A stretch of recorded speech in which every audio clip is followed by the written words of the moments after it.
अस्सलाम। Prime marketing से नईम अवान बात कर रहा हूँ। फिरोजपुर रोड के प्रोजेक्ट्स मॉडल सिटी और रेहान गार्डन में हम डील करते हैं।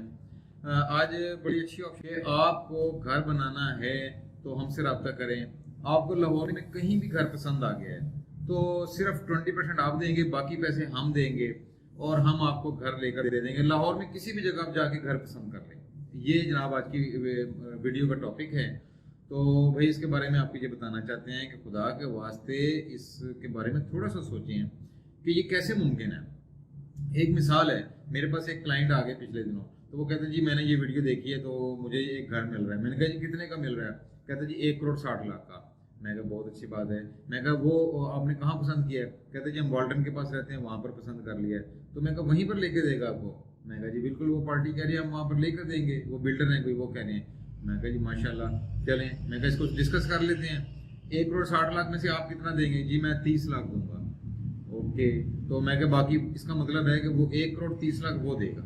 मैं कहा चलो फर्ज कर लो बातचीत में कुछ 10 लाख वो छोड़ता है, आप यहाँ आप कम करवा लेते हैं। 1.5 करोड़ का मिल गया, 30 लाख आप देंगे, 1,20,00,000 वो बिल्डर आपके लिए डालेगा और आपको रहायश कब दे देगा? कहते जी बस 30 लाख हम देंगे, हम घर के अंदर चले जाएंगे, रहायश इख्तियार कर लेंगे। ठीक है, बाकी पैसे कितने साल में देने? जी 5 साल में। बहुत अच्छी बात है। कैलकुलेट किया मैंने कहा बाकी पैसे 5 साल में देने हैं तो 1,20,00,000 तकसीम 60। मैं कहा ये बन जाएगा 2 लाख रुपए महीना। तो आप माशाल्लाह 2 लाख रुपए महीना किस्त देंगे? नहीं जी नहीं, 2 लाख हम कैसे देंगे? तो मैं कहा भाई 2 लाख रुपए महीना किस्त बन रही है आपके सामने, आप खुद ही कह रही हैं इतने का मिल रहा है, मैं 30 लाख पहले दे दूंगा, आपको घर के अंदर दाखिल कर देंगे, आप रहेंगे, रह कर किस्तें देंगे। कितनी अच्छी बात है। ठीक हो गया। अब 2 लाख रुपए महीना आप देंगे? नहीं जी मैं नहीं दूंगा। ठीक है, आप कितने देंगे? मैं तो 50,000 भी नहीं दे सकता। नहीं दे सकते। तो फिर वो आपके लिए एक घर भी ले रहा है बंदा, आप उसको 5 साल में पैसे भी पूरे नहीं करके देंगे और उसके बाद आप ये समझ रहे हैं कि आपको ये घर मिल जाएगा। अच्छा, मैं कहा चले एक और बात दूसरे एंगल से देख लें। दूसरा एंगल ये है कि वो बंदा, कोई भी बिल्डर्स हैं, वो 1,20,00,000 में आपको घर लेकर दे रहे हैं। ठीक हो गया सर, 1,20,00,000 में आपको दे रहे हैं। आपकी तरह के ज्यादा मैं नहीं कहता, 100 200 10 क्लाइंट और आ गए, 10 क्लाइंट और अगर आते हैं, 10 क्लाइंट को 1,20,00,000 डाल के अपने पास से वो बंदा घर लेकर देता जा रहा है। तो ये कितना हो गया? तकरीबन 12 करोड़ हो गया। तो 12 करोड़ रुपया 10 बंदों पर एक बंदा लगा देगा ताकि मैं उनको घर लेकर दे दूं और उनसे मैं हर महीने पैसे लूं, जो कि वो पैसे भी नहीं मेरे 5 साल में दे सकते। तो मैं कि ये पॉसिबल है? मैं कि 12 करोड़ अगर हो ना हमारे पास, हम यहाँ पर अपनी सोसाइटी काट सकते हैं, अपनी एक नई सोसाइटी बना सकते हैं और वहाँ पर हम पीछे हमने ज़मीन ली है। एक हमारी सोसाइटी करीब ही यहाँ पर, उन्होंने अपना ज़मीन ली है सर 60 करोड़ की, 60 करोड़ की ली है और उन्होंने पहले सिर्फ इतने दिए हैं, 12 करोड़ 15 करोड़ पहले दे दिया, बाकी का टाइम मिल गया 2 साल का।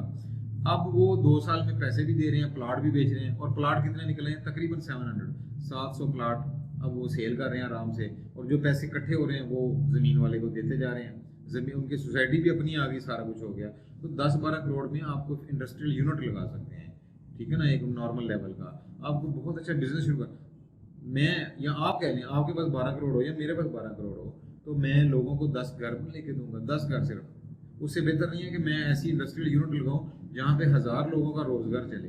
ठीक है, तो भाई ये पॉसिबल नहीं है। आप किस तरह आ जाते हैं? असल में हम लोग थोड़ा सा मौजज़े की तलाश में रहते हैं। हम ये कहते हैं लो जी 30 लाख में हमें 1.5 करोड़ वाला घर मिल रहा है, जल्दी से भागो ले लो, कोई और ना ले जाए। लेकिन पता ये चलता है वो 30 लाख भी गया और वो 30 लाख आपकी ज़िंदगी भर की जमा पूंजी है और वो 30 लाख आप जब दे देंगे उसके बाद ना वो बंदा आपसे राब्ते में होगा, ना कुछ होगा ना। चले, मैंने कहा कोई बात नहीं, आप उससे बात करें, आपके पास नंबर तो होगा। तो यानी वो क्लाइंट मेरे पास बैठा है, मैं उससे बातचीत कर रहा हूँ। मैंने कहा आप उनके नंबर डायल कर लें, तो उनसे रब्ता कर लें, तो आप चले जाएं। बहरहाल मेरे पास ऐसी ऑप्शन भी नहीं है और मुझे समझ भी नहीं आती है। हम तो प्लाट किस्तों पर देते हैं। एक सोसाइटी है, उसने सोसाइटी कटिंग की है, इन्वेस्टमेंट की है, उसके पास 700 प्लाट हैं, उसमें से वो प्लाट बेच रहे हैं। हमारे पास भी प्लाट है, हम आपको प्लाट एडवांस पर देकर कब्जा दे सकते हैं। लेकिन एक 5 मरले का घर बनाने में इस वक्त 60 लाख लग रहा है, एक एवरेज प्लस माइनस। तो 60 लाख कौन लगाएगा? और फिर वो 50 लाख का घर भी ठीक है, बल्कि 1,10,00,000 यहाँ पर जो मिल जाएगा आपको 5 मरले का डबल स्टोरी घर 1,10,00,000 का। आप पसंद कर रहे हैं 1.5 करोड़ वाला। तो बहरहाल एनीवेज, तो आप नंबर मिलाएं। अब वो नंबर मिला रहे हैं तो वो साहब का नंबर नहीं मिल रहा। तो मैंने कहा भाई ये देखें, जिस बंदे का अभी नंबर नहीं मिल रहा और वो आप यहाँ पहुँच गए हैं, उसको ढूंढ रहे हैं, वो नहीं मिल रहा, जब आप उसको 30 लाख दे देंगे, उसके बाद उसका नंबर ना मिला, तो फिर आपको पता है क्या होना है? कहता है क्या होना है? मैं कहा फिर नाउजुबिल्ला, फिर आपको शुगर और ब्लड प्रेशर की बीमारी होनी है, क्योंकि आपके पैसे भी गए जो आपकी ज़िंदगी भर की जमा पूंजी थी, अब आपको घर भी नहीं मिला। तीसरी बात, एक और ऑप्शन है कि वो एक बंदा कहता है जी मैंने खुद देखा है, और उन्होंने डिलीवर किया है, और वो, मैंने कहा ठीक हो गया। मैंने कहा ये देखें, एक चीज़ मौजूदे वाली है, वो आप कैसे उसको कर सकते हैं, ठीक है ना? अब उसने आपको घर भी ले दिया, मैं मान गया, आप रह भी रहे हैं, घर उसके नाम है, आपके नाम कुछ भी नहीं है, घर उसके नाम है। आपने सपोज 2 लाख महीना बनता है, आप 1 लाख में मान गए हैं, आपने 2 किस्तें नहीं दी हैं, उसने एग्रीमेंट ऐसा लिखा हुआ है, एग्रीमेंट वो कहता है चलो जी उठो शाबाश निकलें, आपके पैसे भी गए, आपने आज तक जो दिए वो तो सॉरी कराया था, क्योंकि आप बैठे हुए हैं, इस्तेमाल कर रहे हैं, अभी आपने पैसे तो नहीं दिए। जब बेच रहे होते हैं उस वक्त मामला और होते हैं, हंसी खुशी होती है, जब मामला बिगड़ता है तो फिर मामला अक्सर बदल जाते हैं। वो फिर उसकी ये बात नहीं होती कि हाँ जी बहुत अच्छी बात है, फिर वो कहेगा भाई आपने आज तक जो रही है ना 1 साल, उसका किराया बन गया इतना इतना, वो भी माइनस हो गया, ये भी माइनस है कि बाकी पैसे आपके बचते हैं इतने, ठीक है ना? वो आपको ये चेक पकड़े और निकले यहाँ से नहीं, तो हमने केस किया हुआ है, जब से आपने लिया तब से केस भी चल रहा है अदालत में, हमने बैलफ आने वाला है, तो हम आपको उठा, तो भाई ऐसा अगर हो गया तो क्या करेंगे? ऐसी एक सूरत हो चुकी है, वो फिर किसी वक्त और आपको बताएंगे। तो भाई मौजूदे की तलाश में ना रहें, स्टेप बाय स्टेप चलें। अगर आपने लेना है, पहले प्लाट लेने किस्तों पर, अगर आपका बजट नहीं है, और उसके बाद जब वो हो जाए क्लियर, कब्जा मिल जाए, फिर घर बनाएं, या ऐसी जगह पे ले लें जहाँ प्लाट किस्तों पर मिल रहा हो और कब्जा हो रही हो, वहाँ पर रिस्क ले लें। तो ये जो चीज़ है ये बिल्कुल समझ से बाहर है। कौन बंदा 10 लोगों के लिए 12 करोड़ खर्च करेगा? नामुमकिन सी बात है भाई मेरे। तो दूसरी बात ये है कि आप सबसे बेस्ट है नकद पैसे इकट्ठे हों, आप नकद प्लाट खरीदें, वो आपके नाम कराएं, और बड़े ध्यान से वो भी मामला करने वाले हैं।